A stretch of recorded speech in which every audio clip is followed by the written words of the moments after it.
Buenos días a todos, Dios les bendiga. También a los que están conectados en Facebook, Dios les bendiga. Y hoy tenemos la primera predicación del año. Y tiene que ver con antorchas encendidas o ser luz para el mundo. Y hace como 2 meses Dios me dio una palabra sobre trabajar en la iglesia. La iglesia sabe que somos nosotros, no el edificio. Y Dios me hizo ver que necesitamos encender los corazones. Y por eso hemos implementado la oración que vamos a iniciar en febrero, lunes, miércoles y viernes en distintos lugares. Y la idea es que nos prendamos en el fuego del Espíritu Santo por medio de la oración y que seamos luz a todo donde hay oscuridad. Voltee a donde usted quiera voltear, hay oscuridad.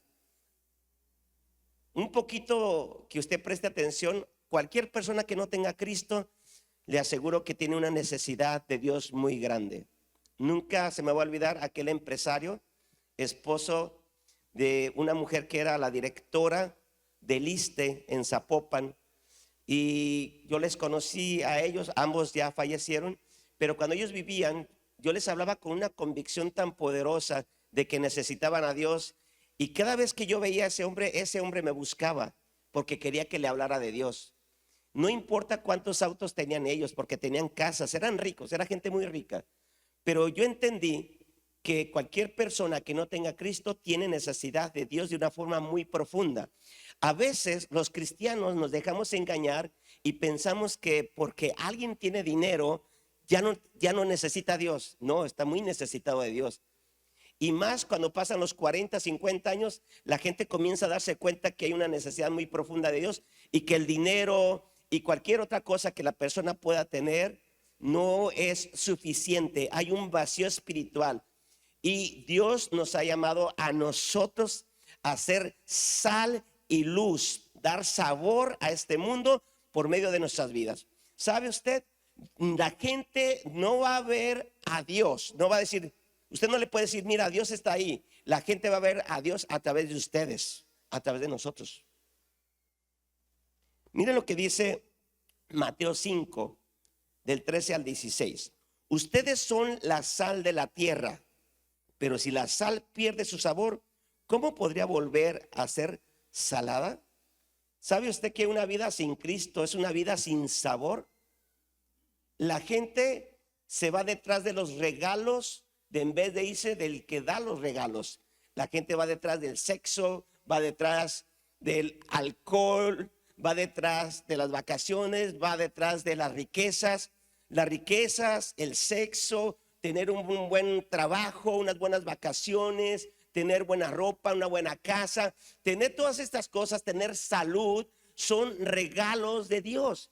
Pero la gente se va detrás de los regalos y cuando menos piensa, comienza a sentir un vacío espiritual. Somos cuerpo, alma y espíritu. Y el espíritu necesita ser nutrido. Y la única forma de ser nutrido es con Dios y por medio de Dios. No hay otra forma. Es decir, Dios es la comida del ser humano en el ámbito espiritual. Entonces, cuando una persona se llena en su cuerpo y en su alma de satisfacciones, de vacaciones, de dinero, de casa, y tiene grandes cosas, bienestar físico y emocional, pero si no tiene a Dios, entonces no tiene un bienestar espiritual y se va a sentir tarde o temprano, va a sentir un gran vacío y una gran necesidad. Y las únicas personas que pueden ayudar a esa gente que vive en oscuridad son aquellos que tienen a Jesucristo en su corazón y que la luz y que ese sabor de esa sal sale de usted. Cuando ellos ven su forma de vivir, ellos dicen, este hombre es diferente. Y cuando dicen que es diferente, lo que están diciendo es, tú le das sabor. Tus palabras tienen un sabor diferente a todas las demás. Tu forma de vivir tiene un sabor distinto. Y no solamente habla de que somos sal, porque Dios no va a dar sabor a la tierra si no es a través de sus hijos. Nosotros le vamos a dar sabor a esta tierra que vive en amargura sin Dios. No importa cuánto dinero tenga, la persona necesita a Dios para que tenga sabor su vida. Ahora dice, ustedes son la luz que alumbra al mundo. Una ciudad que está en un monte no se puede esconder, ni se enciende una lámpara para ponerla debajo de un cesto, sino sobre el candelero para que ilumine a todos en la casa. Asimismo, ustedes deben ser luz para los demás, de tal manera que todos puedan ver sus buenas obras y adoren a su Padre que está en los cielos. La única forma en que la gente puede ver a Dios es a través de usted. Es como si usted fuese un Dios pequeño para ellos, y ellos pueden ver, hay algo en él, hay algo en ella diferente que los demás no tienen. Dios nos llama a ser luz donde quiera que estemos. ¿Cómo sabes que estás siendo luz? Cuando en tu empleo o en tu escuela, donde quiera que estés, la gente reconoce y dice, tú eres diferente a los demás.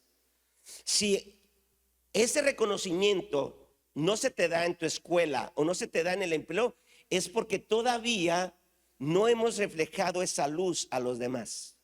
Porque la luz resplandece en la oscuridad. El mundo vive en oscuridad. Y cuando vean nuestras vidas, entonces ellos dicen, ya sé cómo es Dios. Ellos no pueden conocer a Dios si no es a través de usted y de mí. Suena raro decirlo, pastor, ¿cómo van a conocer a Dios a través de nosotros? Sí, porque como ellos están muertos espiritualmente, la única forma que pueden entender que Dios existe es a través de nuestras vidas. Qué importante es ser luz. Qué importante es ser diferente. Qué importante es hacer las cosas diferentes. Qué importante es tener una mentalidad diferente a todos los demás. Para que ellos glorifiquen ¿a quién? A Dios. Él es diferente. Mira cómo habla. Le voy a decir algo que el que no es cristiano no puede dejar de hacer. Haga esta prueba que le estoy diciendo. Toda persona que no sea cristiana, hija de Dios, no puede dejar de decir malas palabras. No pueden. Escucha lo que le estoy diciendo. A veces hay personas que obviamente dicen muchas, hay quienes dicen pocas, pero nadie que no sea cristiano, observe, puede dejar de decir malas palabras. Siempre están hablando malas palabras. Hasta las personas más nobles que he conocido, nobles, gente de reputación, gente que es hermosa, hermosas personas, pero se les salen 2, 3 malas palabras siempre. En eso, cuando ellos ven que tú eres diferente, que tú haces las cosas diferentes, que tú hablas diferente y que de ti no salen serpientes y escorpiones, entonces ellos dicen, tú eres diferente. Inmediatamente lo saben, porque ellos mismos se dan cuenta que su forma de hablar muchas veces no puede cambiar. Y cuando te ven a ti dicen, wow, hay algo diferente. Eso quiere decir que están viendo a Dios a través de tu vida. Y este año Dios está llamando a restauración familiar, a hacer antorchas encendidas, luces para aquellas personas que necesitan a Dios. Y a través de tu vida es que esto va a ser transformado. Para poder ser luz a los demás necesitamos tener, número 1, la mentalidad de Cristo. 1 Corintios 2:16 dice, porque ¿quién conoció la mente del Señor? ¿Quién le instruirá? Mas nosotros tenemos la mente de Cristo. Cuando dice que tenemos la mente de Cristo, está diciendo nosotros tenemos la forma de pensar de Cristo. No está diciendo precisamente que nosotros pensamos igual que Él. Tenemos un deseo, un anhelo de hacer las cosas diferentes. Entonces, esos nuevos pensamientos que Dios puso cuando nosotros le recibimos, de modo que si alguno está en Cristo, nueva persona es. Cuando tú recibes a Jesús en tu corazón, en ese momento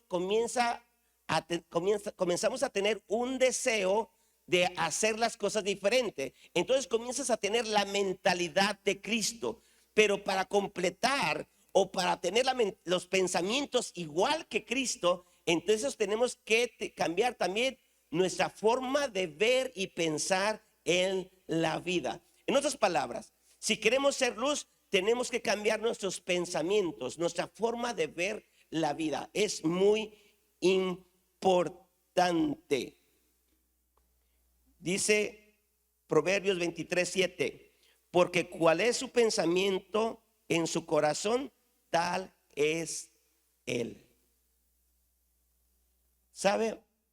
Hace unos días yo estaba meditando sobre el cristianismo y me hice una pregunta y dije, ¿qué es el cristianismo? ¿En qué consiste el ser cristiano? Y llegué a la conclusión de que puede dar respuesta a qué es el cristianismo con dos palabras: perdón y eternidad. Eternidad, porque si tú recibiste a Jesús en tu corazón y todo lo que la Biblia enseña de Génesis a Apocalipsis tiene que ver con el fin de tu alma, en donde vas a estar el día que mueras. En otras palabras, usted sabe que hay vida después de la muerte. Está establecido para los hombres que mueran una sola vez y después el juicio. Entonces no existe tal cosa de la reencarnación. Eso es un invento en la religión hindú. Pero eso no tiene que ver nada con el cristianismo. Dios dice que está establecido que debemos morir.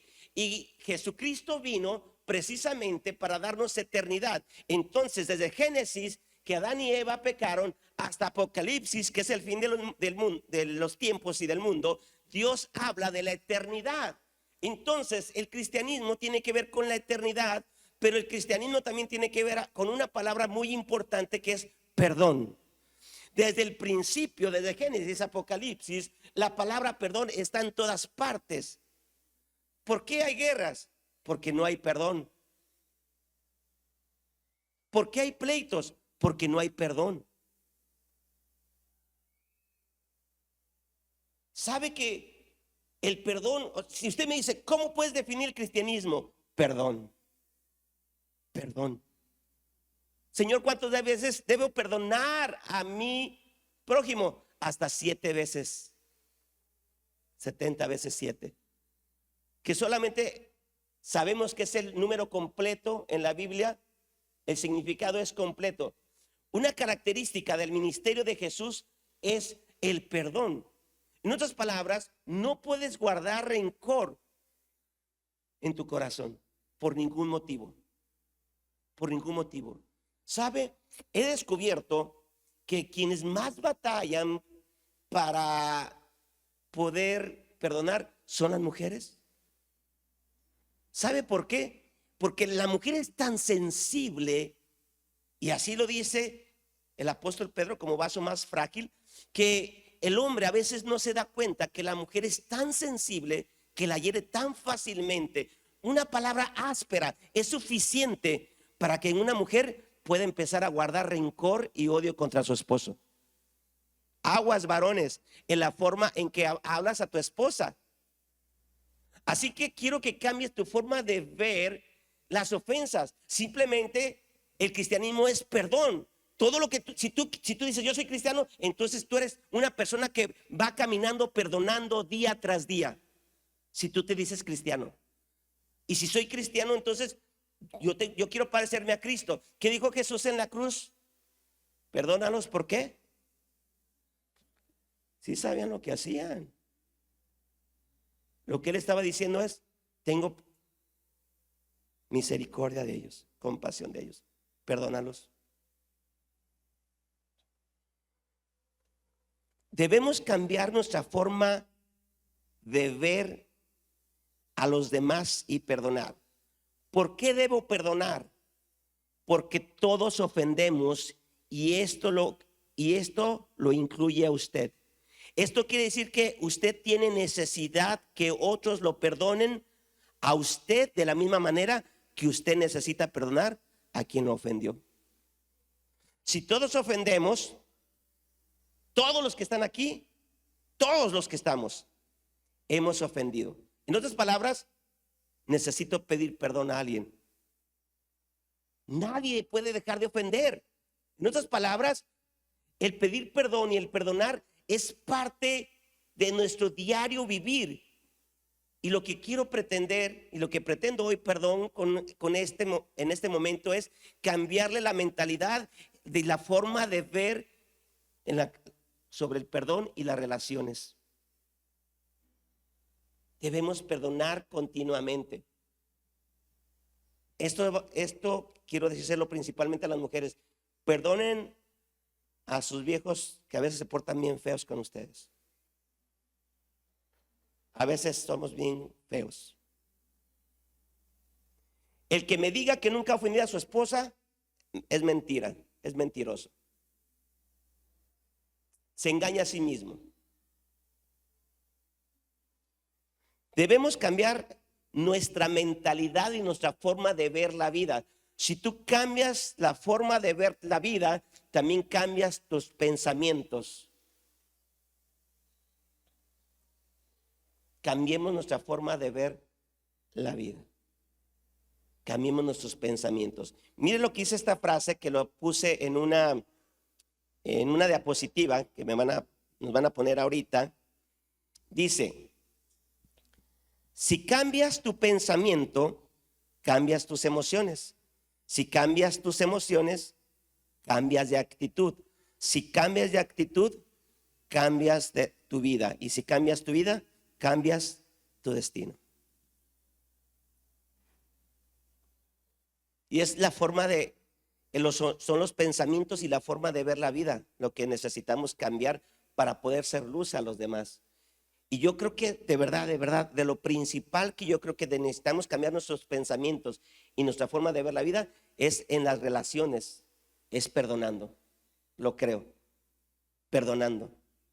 Si yo ofendo, le voy a poner un ejemplo. Si usted piensa en los 3 pecados más horribles que usted ha hecho, no los diga, porque imagínense cómo. Ahora bien, ¿Jesús se los perdonó a usted o no se los perdonó en la cruz? Ok, entonces ahora piense en todos los que ha hecho, así más chiquitos, aparentemente más chiquitos, que todos ofenden a Dios, ¿verdad? Muy bien, si Dios te perdona esos pecados tan horribles que has hecho y todos aquellos pequeños que parecen pequeños, que para Dios no son pequeños, si Dios te perdona todo eso, ¿por qué tú no puedes perdonar 1, 2 o 5 o 10 en la misma persona cuando Dios te ha perdonado miles? Cambiemos nuestra forma de ver la vida y seamos luz a los demás, y va a cambiar nuestra forma de vivir. Para poder ser luz, número 2, a los demás necesitamos cambiar nuestras palabras. Miren lo que dice Colosenses 4:6. Sea vuestra palabra siempre con gracia, sazonada con sal, para que sepáis cómo debéis responder a cada uno. Recuerdo que estas palabras me las enseñó un pastor en la prisión. Y dice, tienes que sazonar tus palabras, tienes que aprender a hablar con gracia. ¿Sabe? Las palabras que hablamos son tan importantes que pueden determinar incluso la vida de una persona. Quiero hablar de Jefté, un hombre que habló un poco de más y le costó la vida. No la vida, le costó el resto de la vida de su hija en un lugar donde ella nunca quiso estar. Vamos a leer Jueces 11 del 30 al 31. Sabe que Jefté es uno de los jueces en el Antiguo Testamento, y mire las palabras que él habla. Dios lo levanta como un caudillo en el pueblo de Israel para liberarlo, y él dice, y Jefté hizo voto a Dios diciendo, si entregares a los amovitas en mis manos, cualquiera que saliere de las puertas de mi casa a recibirme cuando regrese victorioso de los amonitas, será de Jehová, y lo ofreceré en holocausto. como Jefté era un hombre que tenía muchos esclavos o sirvientes, hombres y mujeres, entonces él dijo, pues va a salir alguno de ellos o alguna de ellas a recibirme y ese se lo voy a ofrecer a Dios. No estaba diciendo en holocausto de un sacrificio humano, porque Dios no pide sacrificios humanos. Se estaba refiriendo a un sacrificio distinto, una reclusión para nunca casarse. Mire lo que pasó. Vence al enemigo y luego en los versículos 34 y 36 dice, entonces volvió Jefté a Mizpa, a su casa, y he aquí, ella tenía la victoria, y he aquí su hija que salía a recibirle con panderos y danzas. Él nunca pensó que su hija fuera a salir a recibirle. Él pensó que iba a salir cualquier otra de las doncellas, cualquier otra de las sirvientas que estaban ahí, de las esclavas. Nunca pensó que su hija. Y dice, su hija única, era la única hija que tenía. No tenía fuera de ella hija, hijo ni hija. Y cuando él la vio, rompió sus vestidos, diciendo, ay, hija mía, en verdad me has abatido y tú misma has venido a ser causa de mi dolor, porque le he dado palabra a Dios y no podré retractarme. Ella entonces le respondió, Padre mío, si le has dado palabra a Dios, haz de mí conforme a lo que te prometiste. Ya que Jehová ha hecho venganza en tus enemigos, los hijos de Amón. Unas palabras de más le costaron el que esa hija fuera llevada a un lugar y se quedara ahí soltera para siempre. Nunca se pudo casar por causa de que su padre habló palabras de más. ¿Cómo son tus palabras cuando hablas? ¿Cómo son? ¿Son claras? ¿Cómo son esas palabras cuando estás con tus mejores amigos? ¿Es más fácil soltar quizás alguna serpiente y escorpión? Dígale que está usted. Mateo 5:22 dice, pero yo digo, aun si te enojas con alguien, quedarás sujeto a juicio. Si llamas a alguien idiota, corres peligro de que te lleven ante el tribunal. Y si maldices a alguien, corres peligro de caer en los fuegos del infierno. Para Jesús las palabras no eran cualquier cosa. Él está diciendo, con que tú maldigas a alguien, estás expuesto al infierno eterno. Solo con llamar idiota a alguien. Imagínense otro tipo de palabras. Las palabras para Dios no son cualquier cosa. Acepté sus palabras cuando habló, él tuvo que cumplir. Para Dios las palabras son muy importantes. Quizás alguien diga, bueno, decir malas palabras es como nada. No, para Dios las palabras las toma muy en cuenta. Proverbios 18 dice que la vida y la muerte están en poder de la lengua. Y el que la ama comerá de sus frutos. Así que nuestras palabras, si queremos ser luz, entonces nuestras palabras tienen que ser cuidado, tenemos que tener cuidado cuando hablemos y estemos con nuestros familiares, con los demás, que la gente diga, wow, ni una serpiente se le escapa. Antes era un majadero y ya no habla malas palabras. Ahora, yo no estoy diciendo que sea fácil a veces dejar esa mala costumbre de hablar malas palabras. Pero si queremos ser luz, necesitamos pedirle ayuda al Espíritu Santo, dirección al Espíritu Santo, tener comunión con el Espíritu Santo, tener nuestro tiempo de oración con el Espíritu Santo, y usted y yo vamos a dejar de decir malas palabras. Por supuesto que sí. Mire lo que dice Mateo 5:37.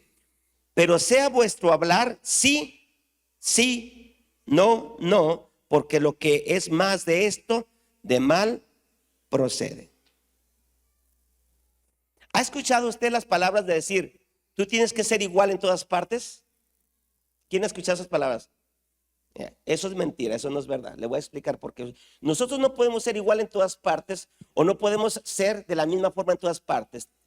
Le pongo un ejemplo. Cuando me toca estar con asuntos de políticos, que me ha tocado ya más de una vez estar ahí con ellos, yo no me dirijo con ellos igual como me dirijo con usted, ¿verdad que no?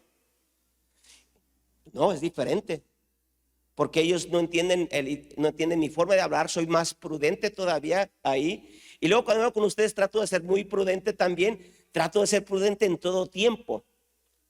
Pero yo no puedo portarme igual en el sentido de decir, tengo que ser más prudente aquí tengo que ser prudente también. Pero no podemos ser exactamente igual en todas partes. En ese sentido, tengo que tener más cuidado cuando me encuentro con autoridades, cuando estás con tu jefe, cuando estás con el maestro. Tienes que tener todavía más cuidado. Eso no es hipocresía, solamente es que es sabiduría, que no te puedes dirigir en todas partes igual. No puedes. Alguien en una ocasión me dijo, pastor, si estaba en una reunión familiar y de algunos amigos, y me reí tanto esa vez que alguien me dijo, si alguien en la iglesia lo viera cómo se está riendo usted, pensaría que está borracho. ¿Por qué? Porque yo no convivo igual con todos. Hay gente con la que tengo igual que usted, íntimo, con algunos de una forma un poco o algo diferente que todos los demás. Hay con quienes tengo un poquito más de libertad de decir un chiste que con otros. Con otros soy serio, porque yo veo que la persona es de esa forma. Y yo me formo muy serio, pero con personas que les gusta reír, hacer chistes, pero dentro del límite, ¿verdad? Con esas hago más chistes sabiendo que esa persona puede sobrellevar eso. Entonces yo no puedo ser igual en ese sentido en todas partes. Pero lo que sí tengo que ser igual en todas partes es el tener cuidado con las palabras que yo hablo. Eso sí, tengo que ser diferente. Por ejemplo, me di cuenta que algunas personas, trabajadores de algunos albañiles, se quejan de ellos y dicen, pastor, dice, si usted conociera a fulanito de tal. Y me he dado cuenta que hacen a veces chistes, llevaderas. Y entonces, a veces en el trabajo podemos ser oscuridad solamente por tener llevaderas y la clase de chistes que hablamos. Debemos tener cuidado con esos chistes rojos, esos chistes o esas llevaderas. Hablar de más. Tanto así que la gente, que si tú tienes gente bajo tu dirección, bajo tu cargo, es que vas a perder el respeto de ellos solamente por tu forma de hablar. Entonces tienes que ser sabio para hacer luz y dirigirte de la forma correcta, con las palabras correctas con cada persona según donde tú estés. Pero qué triste es escuchar que alguien dice, yo, pastor, me lo han dicho, y me lo acaban de decir unos días, yo no voy y no voy a la iglesia porque hay uno así. Le dije, pero no todos son así. Pero con uno que no sea luz, cuando no reflejamos esa luz, somos estorbo incluso para que esa gente llegue a los pies de Cristo. En otras palabras, si usted es cristiano y usted es un hijo de Dios, Dios te ha llamado a ser luz. Guardemos nuestras palabras. ¿Cuántos dicen amén? Guardemos nuestras palabras donde quiera que estemos, donde quiera que vayamos. No se le haga poca cosa a esta palabrita. Y Jesús, cuando dijo, no vas a llamar a nadie idiota, está diciendo, y después dice, no maldigas a nadie. Lo que está diciendo, ni aunque parezca pequeña, ni aunque parezca grande, no las digas.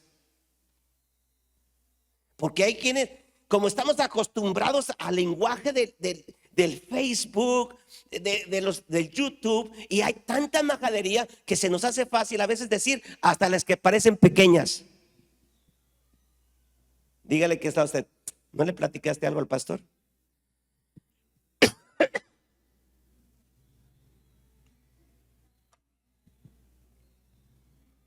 Seamos luz donde quiera que estemos. Seamos esas antorchas encendidas. Y número 3, para poder ser luz a los demás, necesitamos que nuestras buenas acciones brillen. Después de la fe, el apóstol Pedro dice que debemos tener virtud. La palabra virtud tiene que ver con hacer cosas buenas. Y lo que está diciendo Jesús es que la gente vea las cosas buenas que hacen. Quiero hacerle una pregunta. ¿Cuándo fue la última vez que ayudaste a un necesitado? Ahora, usted y yo no lo hacemos para que la gente nos vea, pero tarde o temprano la gente va a ver nuestras acciones. Lucas 6:30 dice: a cualquiera que te pida, dale, y al que tome lo que es tuyo, no pidas que te lo devuelva. Quiero hacer otra pregunta.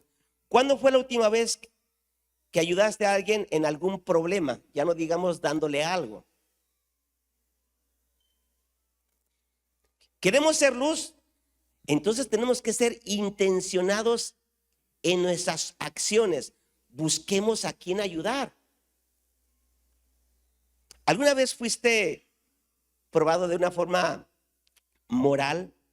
Así como cuando le he platicado de vialidad, que ya sabe, me paró y me pidió dinero, que seguramente le han hecho, ha sucedido con usted también si usted maneja. ¿A quiénes le han pedido dinero? No levante la mano, pero ¿cuántos han dado dinero? Es ahí donde Dios quiere que brillemos, que no caigamos en esa clase de trampa del diablo, en la tentación, para que no brillemos.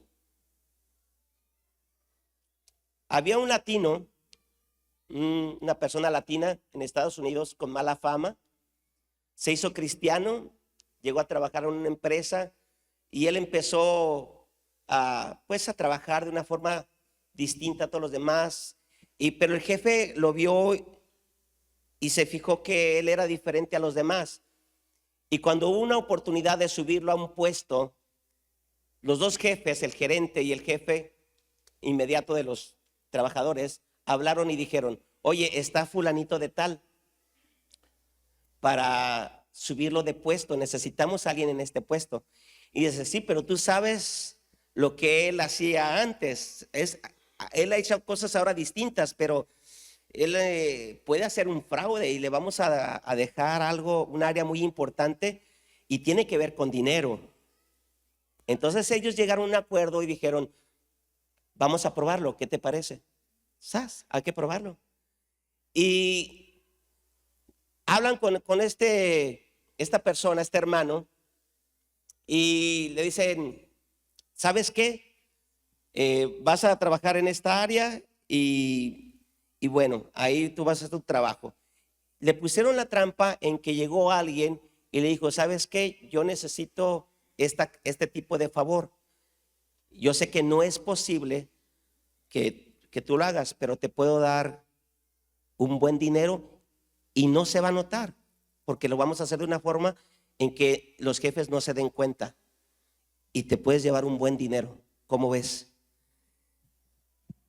Este hermano, el problema es que él estaba pasando por una crisis económica en su casa y él necesitaba, se la pensó, como lo haría usted y yo. O si usted no se la piensa, es mejor que todos los que estamos aquí, yo creo. Se la pensó y dijo: no puedo aceptar lo que usted está diciendo. Yo no quiero robar a la empresa. Al poco tiempo, a las horas, lo llaman a la oficina. Estaba la persona que le estaba haciendo el fraude y los dos jefes. Y él se quedó así como diciendo: ¿qué pasó, no? Y le dicen: has pasado la prueba. Has ascendido de lugar.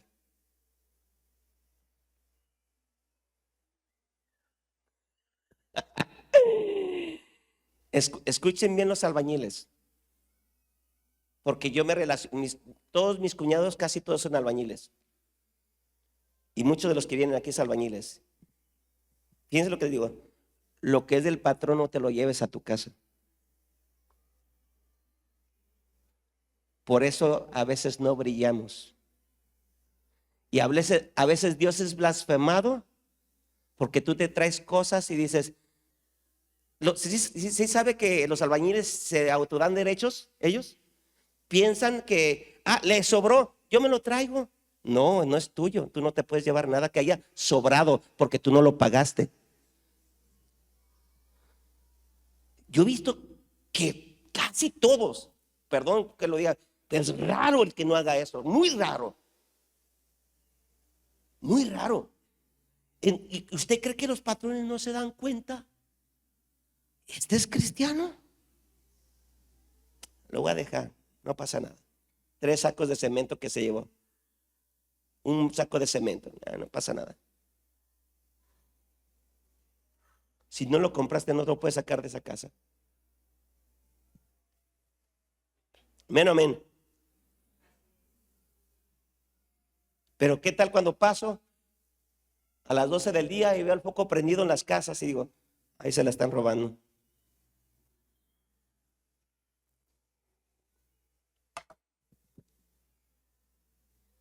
Hasta en cosas que parecen pequeñas debemos brillar. Pastor, le ponemos ahí para que pues le llegue menos la luz. No, así está bien, no pasa nada, hay que pagar la luz. Pastor, aquí está el pozo en su casa, para que no pague mucha agua.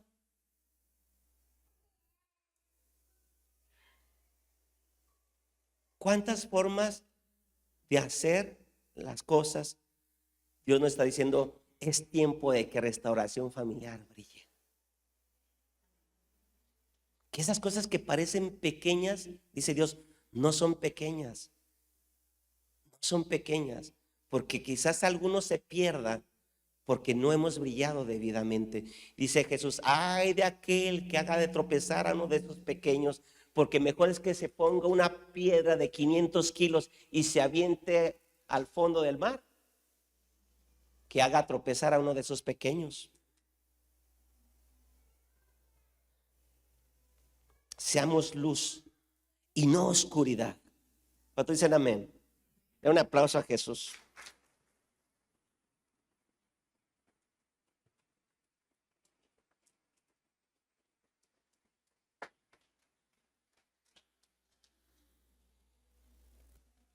Cuando la gente ve que nosotros somos diferentes en todas las cosas que hacemos, entonces ellos van a desear también estar aquí y escuchar la palabra de Dios. Ahora bien, fíjese bien, yo he considerado que hay 2 niveles de hacer las cosas. El nivel más básico es el que acabo de mencionar. Nivel básico, nivel avanzado. ¿Qué quiero decir con esto? El más básico es dejar de hacer lo malo y hacer lo bueno. Ese es el nivel 1. Y se supone que todos los que estamos aquí ya debimos haber pasado el nivel 1. El nivel 2 es diferente porque ya no tiene que ser con brillar para dejar de hacer lo malo y haciendo lo bueno, sino que ahora puedo brillar en la forma que hago las cosas donde quiera que yo estoy. ¿Sabe usted que estamos viviendo un tiempo de tanta mediocridad que es difícil encontrarse con una persona que sea excelente, que una persona que trabaje con excelencia? Y sabe usted que cuando nosotros hacemos las cosas diferentes, entonces la gente dice, tú eres diferente a todos los demás. Ya no estoy hablando de dejar de decir malas palabras, ya no estoy hablando de robar, ya no estoy hablando de, no, de robarme la luz, no, estoy hablando de que cuando tú trabajas y haces las cosas, las hagas con excelencia. ¿Qué quiero decir con esto? Que sean tus acciones diferentes a los demás. Que si tú estás trabajando, lo hagas constante y lo hagas bien hecho. Que no digas, pues ahí se va, ahí como caiga. Muchos trabajan así en el mundo. Pues ahí como caiga. Y cuando tú lo haces con excelencia, lo haces bien hecho y lo haces de la mejor manera, entonces ya estás brillando y la gente y el patrón dice, este es diferente a todos los trabajadores. Eso quiere decir que aún con nuestra forma de hacer las cosas diferentes, ya no hablemos de lo malo, quiero ser enfático, no hablemos de lo malo, solamente la forma de hacer las cosas diferentes. Eso nos da un plus y nos hace brillar y dicen, tú eres diferente a todos los demás, tú trabajas distinto a todos. Un cristiano se tiene que distinguir en su trabajo porque es la forma en que va a brillar. Quiero ser enfático, ya dejemos atrás las cosas malas, brillemos haciendo las cosas de la mejor manera posible cada día. La palabra excelencia, la palabra excelencia, ese prefijo, te está diciendo que es algo que sobrepasa. Sobre, arriba de, sobre. Entonces cuando Dios nos está diciendo que seamos gente de excelencia, lo que está diciendo es, tú tienes que sobrepasar al resto de todos los que están contigo en tu empleo. Tienes que ser mejor. Y Dios nos está llamando a brillar siendo los mejores trabajadores en donde quiera que estemos.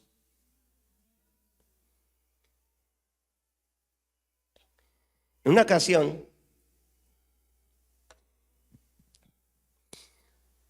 estaba con un hermano que pretendía hacer ministerio, o pretendía ser pastor, y le dije, ¿sabes tú que la iglesia no puede crecer si la gente que está en ella no es excelente y hace las cosas con excelencia?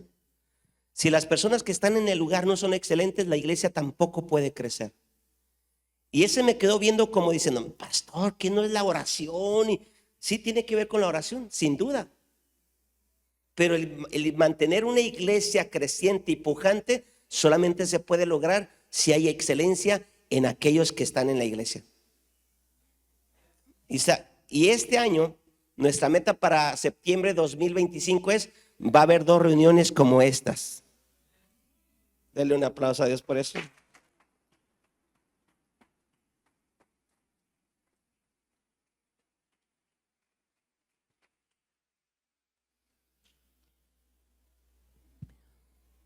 La excelencia no tiene que ver con perfección.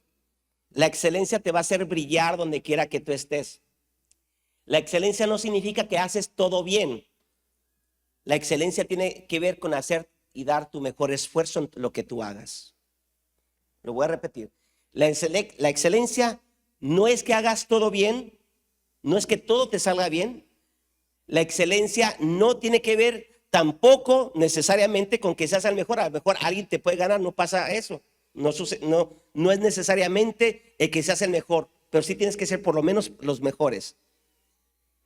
La excelencia tiene que ver con tu esfuerzo cuando haces algo. De vivir.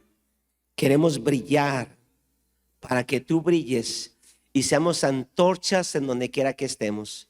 Que los patrones, los maestros sepan que, Señor, somos cristianos por nuestra forma de vivir. Padre, Espíritu Santo, sin ti no podemos lograr estas cosas. Te necesitamos.